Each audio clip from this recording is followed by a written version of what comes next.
Mon prochain invité, bien, vous le reconnaissez, Mathieu Rivet, député de Côte-du-Sud. Bonjour, Mathieu. Oui, bonjour. Comment allez-vous? Très bien. Nouvelle année, c'est signe de nouveauté, qu'on regarde vers l'avant, puis je suis très, très heureux là, de pouvoir reprendre le travail puis de représenter les gens, évidemment, de Côte-du-Sud. Je suis content que vous soyez avec nous. De toute façon, vous êtes là et vous serez là une fois par mois pour venir nous parler là, des différents dossiers. Là, il y a des dossiers plus chauds que d'autres, là, mais d'abord, avant de parler, parce qu'il y a un communiqué qui a été émis vendredi, là, déjà 100 jours que vous êtes... je parle bien du chiffre 100, ouais. 100 journées, que vous êtes député de Côte-du-Sud. Ouais. Ça représente quoi pour vous, 100 jours? Bien, je pense que c'est toujours important de faire ce lien-là des 100 jours, le début, quelque chose d'un peu aussi. Puis c'est important aussi parce que le 100 jours permet de nous mettre les deux pieds bien ancrés. Hein, c'est nouveau, je ne le cache pas. Donc, tout le volet de commission parlementaire, de travail comme parlementaire à l'Assemblée nationale, c'est tout un apprentissage. Pour ce qui est du travail terrain, vous l'avez dit d'entrée de jeu, oui, il y a des dossiers qui sont chauds, puis je pense qu'à l'intérieur de ces 100 jours-là, vous le verrez parce qu'on a envoyé le communiqué. Puis, tu sais, je vous invite à diffuser cette information-là. Pourquoi? Parce que ça permet aux gens de prendre le pouls, de se dire, OK, 100 jours, là, on a rencontré le comité de mobilisation, ça a été une volonté première que j'ai eue là, pour la médecine vétérinaire. On a parlé des soins préhospitaliers, on en parlera encore aujourd'hui.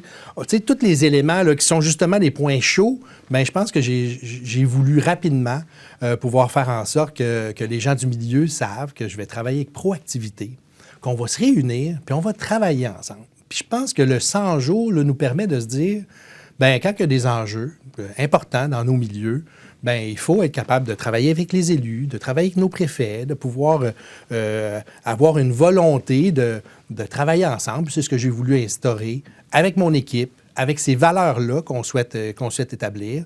Puis je pense qu'on a fait bien notre travail. Puis on a eu l'opportunité d'avoir quelques ministres qui sont passés. Je pense à Suzanne Roy qui est venue dans notre milieu. Puis tu sais, tout ce volet-là, Lionel Carman la semaine dernière qui est venu aussi parler justement des organismes communautaires. Puis on aura probablement des belles annonces à faire dans les prochaines semaines. J'ai représenté M. Drainville pour un projet en éducation. On a travaillé avec le cégep. Il y a vraiment plein d'éléments qui font en sorte, qui, moi, me stimulent au plus haut point. Puis que je vois aussi que les gens du gouvernement souhaitent nous aider. Puis si moi, il y a quelque chose de très particulier que je veux que les gens retiennent, c'est que j'ai envie d'illuminer la Côte-du-Sud. Côte-du-Sud, là, on a besoin d'amour dans notre milieu. Oui, on a besoin d'annonces, on a besoin de projets, mais on a aussi besoin de travailler collectivement puis de développer cette idée-là puis cette capacité-là de pouvoir travailler avec son député, mais aussi de mettre des choses en place et d'illuminer ici entre nous, mais aussi à l'Assemblée nationale à Québec. Et pourquoi c'est votre idée? Parce que vous n'avez pas l'impression qu'on travaille collectivement actuellement? Oui, mais je pense qu'au niveau de la relation, appelons ça comme ça, entre les élus puis entre nos milieux, on a besoin de valoriser ça.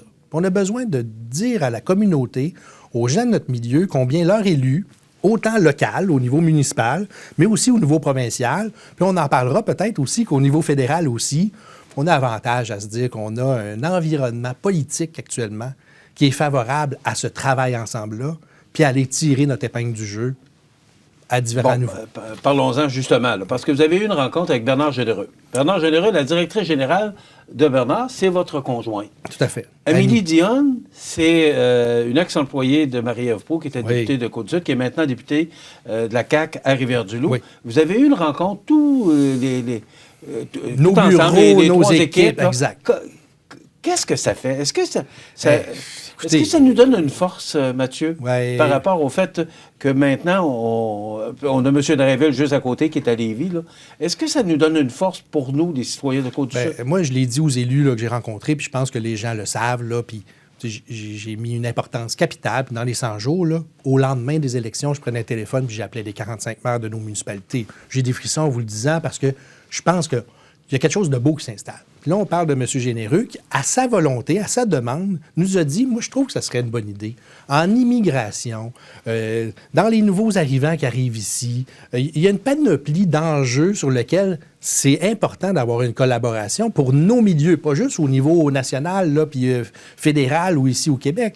Dans nos milieux, c'est important. L'autre volet, c'est que dans nos équipes, chaque personne a ses forces de service à la clientèle, de communication, de réseaux sociaux, etc.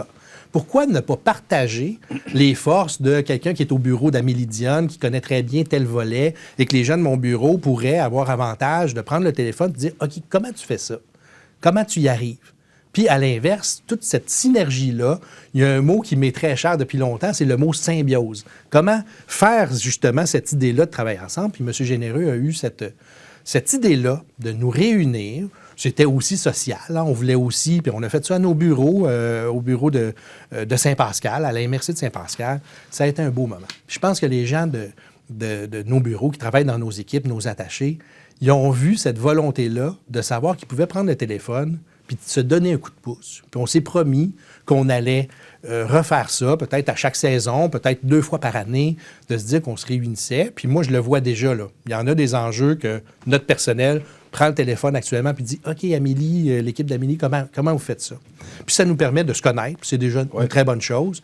Puis comme on l'a dit, moi, je veux qu'on retienne que l'environnement politique qu'on a actuellement, il est favorable aux bonnes nouvelles. Puis on a besoin de bonnes nouvelles en 2023, puis on a envie d'en amener le plus possible ici dans la Côte-du-Sud. Bon, parlons-en de bonnes nouvelles. Vous vous êtes engagé, vous avez rencontré les gens de la Chambre de commerce et industrie de la MRC de Montmagny qui sont venus nous visiter la semaine passée et Alexandra Lemieux, qui est présidente, et Nicole Robert, directrice générale, qui était extrêmement enthousiaste. Je ne sais pas si vous avez vu. J'aurais aimé vous présenter leur déclaration, là, mais par rapport à ce projet-là où la communauté est vraiment derrière ce projet-là, c'est le complexe sportif en santé durable. Oui. Et vous avez dit et déclaré à ces gens-là que ce projet-là allait se concrétiser. Est-ce que vous vous êtes mouillé un peu ou beaucoup? Moi, je dirais, là, d'abord, il faut faire un peu la part des choses, mais je ne veux pas minimiser l'élan d'enthousiasme des gens de la Chambre de commerce. Premièrement, on a eu une très belle rencontre, puis je pense que c'était important là, de pouvoir asseoir, là, de saisir cette idée-là, encore une fois, de vouloir travailler ensemble. La Chambre de commerce fait un super travail. On a des entreprises ici qui ont des besoins. Il y a de la formation, des activités, des événements. Vous venez de recevoir aussi Mme Thibault, donc de par le CAE. Cette volonté-là de développer nos entreprises, ils font un travail merveilleux. On n'avait pas eu l'opportunité de s'asseoir ensemble de cette façon-là, comme on l'a fait dans les derniers jours. Puis là, bien, ici, dans vos bureaux, à la télé, cet élan d'enthousiasme-là, je n'ai rien à redire de ça. C'est excellent. Il faut en avoir ce côté-là positif. Je l'adore, puis ça va être très bien de travailler ensemble. Maintenant, il faut aussi parler du mot « travail », là. Moi, je l'ai dit depuis le début, il faut trouver le meilleur angle. C'est peut-être ce qui a manqué parce qu'effectivement, il y a une volonté collective, il y a ce travail-là, il y a le centre de service scolaire qu'on n'a pas vu souvent, puis moi, je l'apprécie, puis je le trouve... Cet élan d'enthousiasme-là, là, on va le continuer. Mais maintenant, il faut aussi se donner le temps, dans le sens que moi, j'ai fait un travail immense, j'ai envie de vous dire, quotidien à l'intérieur de ça. À preuve, on a reçu Suzanne Roy, ministre de la Famille, qui venait annoncer ici 1,8 million pour le CPE, la Brindille. Qu'est-ce que j'ai eu comme réflexe? Puis qu'est-ce qu'on a eu collectivement?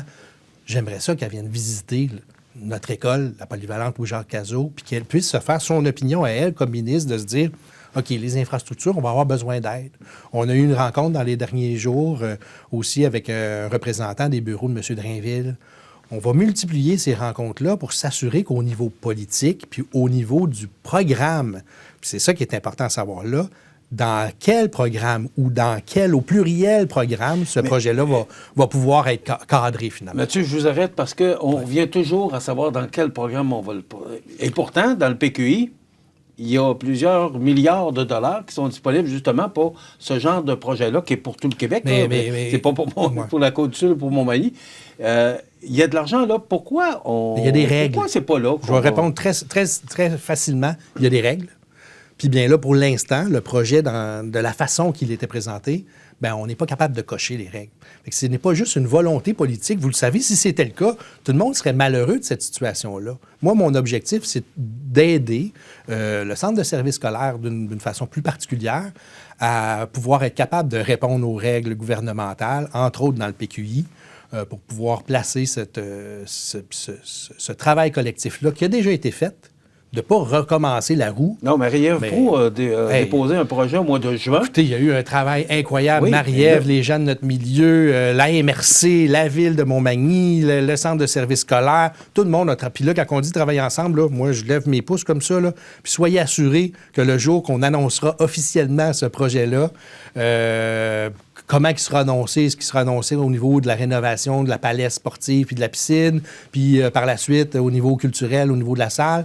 Il reste du travail à faire. Laissons-nous travailler. On fait ce travail-là, mais pour revenir à la Chambre de commerce, leur élan d'enthousiasme nous prouve qu'on a envie de travailler ensemble puis de faire en sorte que ce projet-là, effectivement, voit le jour dans les prochains mois, prochaines années, le plus tôt possible. Mes informateurs me disent que vous seriez peut-être aussi impliqué. Le premier ministre aurait peut-être donné certaines fonctions ou responsabilités par rapport à la culture. Bon, parce que vous connaissez bien la culture. Vous étiez auparavant là, très impliqué au niveau culturel dans le Kamouraska. Oui. Est-ce que ça peut nous aider? Parce que le projet de la salle est déposé depuis plus d'1 an. On n'entend pas parler de rien. Quand vous me dites ça, souvent, M. Montmigny, plus d'1 an, là, c'est très court comme laps de temps. Oui, mais pour les gens qui attendent la réfection de la salle, c'est très long. Je comprends, mais quand on dépose un projet, il faut après ça le refignoler, les gens du ministère reviennent. Puis là, est-ce que vous entendez parler? J'en entends parler, certains. Est-ce que vous communiquez avec les gens de la culture? Il est rendu où, le dossier? Ouais. Bien, il y a encore des étapes à passer. Là. Avant de valider ça, il y a eu des modifications dans les derniers mois qui ont été faites. Fait que oui, ça a été déposé voilà un bout. On est attaché ça. Je ne vous cache pas que le volet sportif a pris une place avec le centre de services scolaires assez importante, là, dans mon cas. Mais oui, effectivement, de dire que ça peut aider, il y a ce besoin-là ici, il y a des projets à Saint-Jean-Port-Joli, il y a des projets à travers le Québec. Je suis très fier d'avoir ce poste-là, cette idée-là de pouvoir travailler. On m'a donné des mandats précis. Donc, le ministre de la Culture, que je côtoie régulièrement, Mathieu Lacombe, est bien au fait qu'il y a un besoin à Montmagny au niveau de la salle. Il faut laisser le temps là, des gens de la salle de fignoler le projet, de bien déposer ça, d'avoir les montants aussi qui soient adéquats. Mais je pense collectivement, là, cette énergie-là, ce besoin-là, c'est ça qui est important à savoir. On le sait qu'on a besoin de rénover la salle, puis on a besoin de changer notre piscine, puis on a besoin d'améliorer les infrastructures pour la polyvalente Louis-Jacques Cazot. Premier objectif. Deuxième objectif, d'attacher tout ça dans cette idée de santé durable que notre ville de Montmagny, la MRC de Montmagny-Lillet, a dans cette signature innovation mis de l'avant. Je pense que tous les ingrédients sont là. Maintenant, un moment donné, il faudra peut-être se laisser quelques semaines de se dire, OK, si on a des choses à changer, il faut avoir le temps de le faire. Je pense que les gens sont conscients du travail qui est fait actuellement. Mathieu, je pense qu'on vous met une pression supplémentaire par rapport à ce projet-là parce que les attentes sont extrêmement élevées, particulièrement du monde des affaires. Est-ce que ça vous met une pression supplémentaire? Je dirais pression. J'arrive, là, ça fait 3 mois. Là. J'arrive, moi, dans 100 jours. Merci de me le rappeler. J'arrive. En même temps, je vois le travail, puis je suis conscient aussi. Puis je rappelle à tout le monde que le premier point des enjeux électoraux qui était noté, c'était de soutenir le volet du complexe de santé durable. Lorsque le premier ministre est passé ici, il a reçu le dossier en lien avec la santé durable et le complexe. Fait que, tu sais, je vous dirais, là, la pression... Je l'ai autant que les gens du milieu. Puis c'est ça qui est fabuleux. Puis quand on se dit comment on veut travailler ensemble, je ne sens pas plus de pression que Promutuel qui a annoncé d'être partenaire à 1,5 million, puis Desjardins. On est ensemble dans ça. Moi, je veux autant que ça fonctionne que ça. Bien là, maintenant, il faut être capable de, comme je le dis encore, de le mettre dans la case où est-ce que le ministère va pouvoir faire « OK, on va de l'avant ». Puis soyez assurés que je fais le travail qu'il faut pour qu'on puisse être capable d'en parler d'une façon positive. On sera juste encore plus content au moment qu'on annoncera ça. J'ai l'impression que chaque mois, quand on va vous recevoir, on va parler de ce dossier-là. On se gardera du temps. Ça va toujours où il rentre. Ça ne me dérange pas. Autre dossier chaud. La semaine dernière, on annonçait changement d'horaire de faction, changement avec les horaires à l'heure. Ça crée beaucoup d'inquiétude par rapport aux résidents de l'Île-Sud qui perdent ou diminuent le service pendant 12 heures la nuit. Ouais. On a reçu M. Lévesque, qui est président du syndicat, vice-président, du syndicat la semaine dernière, qui dit que Il ne vous a pas parlé, qu'il n'y a pas de retour de votre part par rapport à ce dossier-là. Et on a encore à Saint-Jean-Port-Joli les horaires de faction. Ça n'a pas été changé, les horaires à l'heure. On a passé par-dessus. Il y a eu des argents qui ont été attribués. Mais Saint-Jean-Port-Joli n'était pas là, alors que ça fait des années qu'on demande le changement d'horaire de faction au changement à l'heure. Et on a dit à M. Lévesque qu'on vous recevait aujourd'hui, qu'on vous poserait la question. Il n'y a pas de communication entre vous deux. Pourquoi? Bien, au fait, j'ai rencontré à quelques reprises, eu plusieurs communications avec le maire de Saint-Jean-Port-Joli, M. Caron. On a rencontré la semaine dernière l'ensemble des élus de la MRC de Montmagny avec le CI3S et les responsables de cette transformation-là qui travaillent au niveau des services préhospitaliers d'urgence pour l'Îlet-Sud. Et on va faire la même chose pour la MRC de l'Îlet dans les prochaines semaines. Donc, je tiens à rectifier ces faits-là. Quand on parle d'une campagne électorale, c'est une chose. Lorsqu'on est élu, puis qu'on est représentant, que ce soit M. Lévesque ou l'ensemble des citoyens, bien, on marche un peu par invitation. On n'a pas reçu à notre bureau aucune invitation formelle, autre que celle des médias, pour avoir une demande de rencontre. Ça va me faire plaisir de rencontrer M. Lévesque à ce moment-là. Puis là, j'ai pris acte, ça s'est fait vendredi. Il n'y a pas eu d'appel à nos bureaux ni de lettres. Donc, on le fera.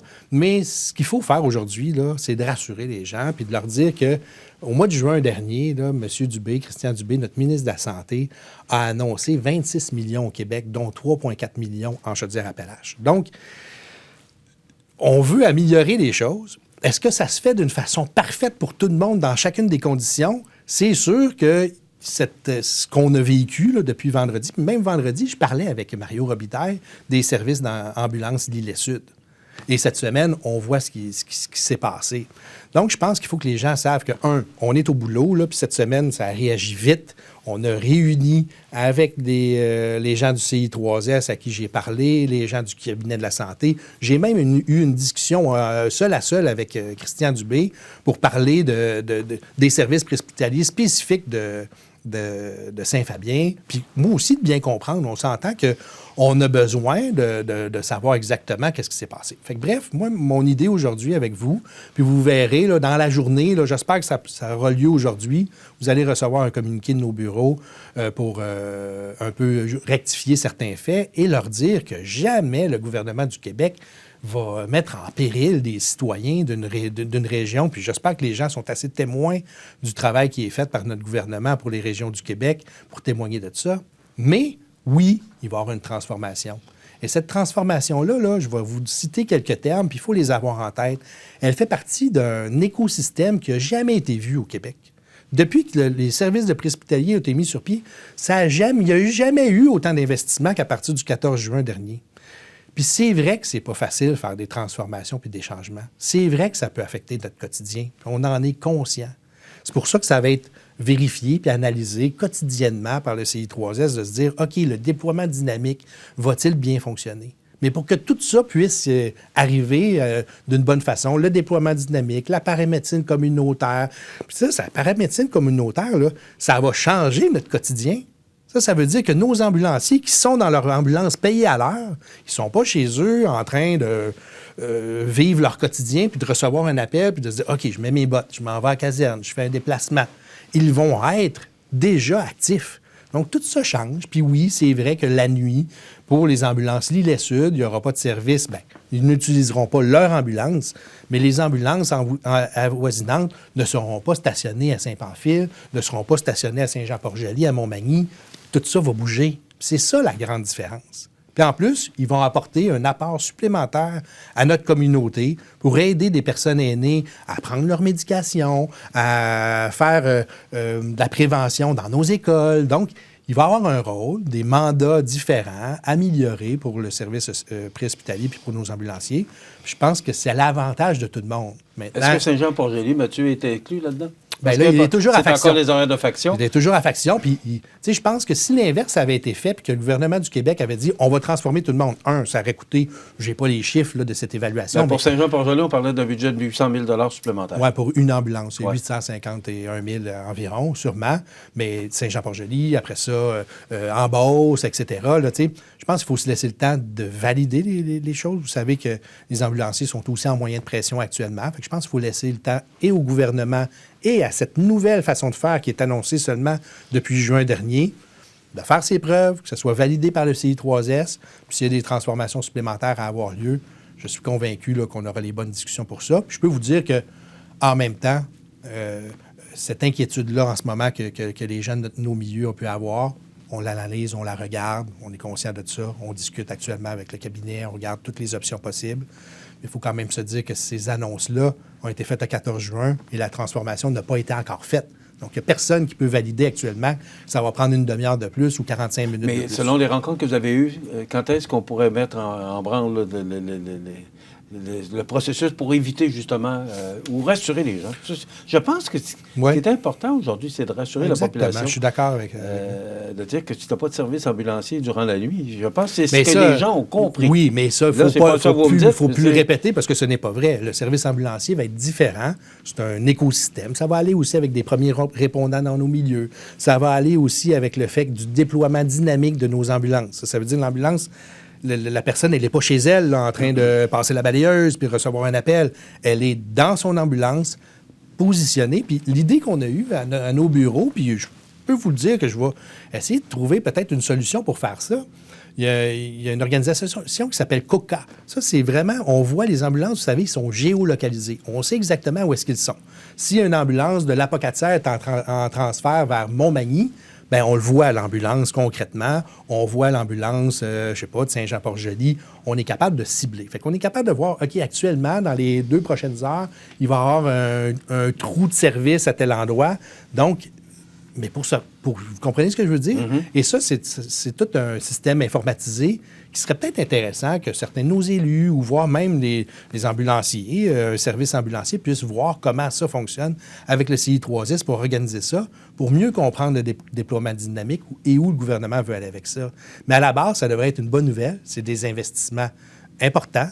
C'est d'ailleurs 68 000 là, juste pour l'Îlet-Sud, les ambulances L'Îlet-Sud, pour faire cette transformation-là de 6 heures le matin à 6 heures le soir.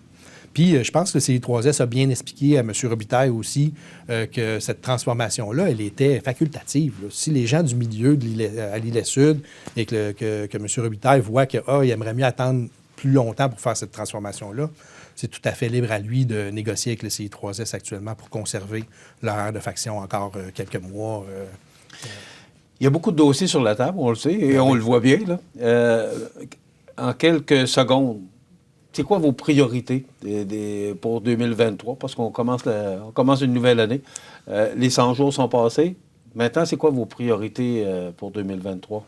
Bien, on l'a dit, hein, je pense, la rencontre avec M. Généreux puis l'ensemble des élus à différents niveaux, pour moi, c'est primordial qu'on puisse conserver, parce que je trouve qu'on a déjà mis ça de l'avant, conserver ce dialogue-là avec nos élus d'abord, parce qu'ils ont des projets parfois merveilleux de développement de leur communauté, de logement pour les travailleurs, et d'autres fois, des problématiques d'égout, des problématiques de...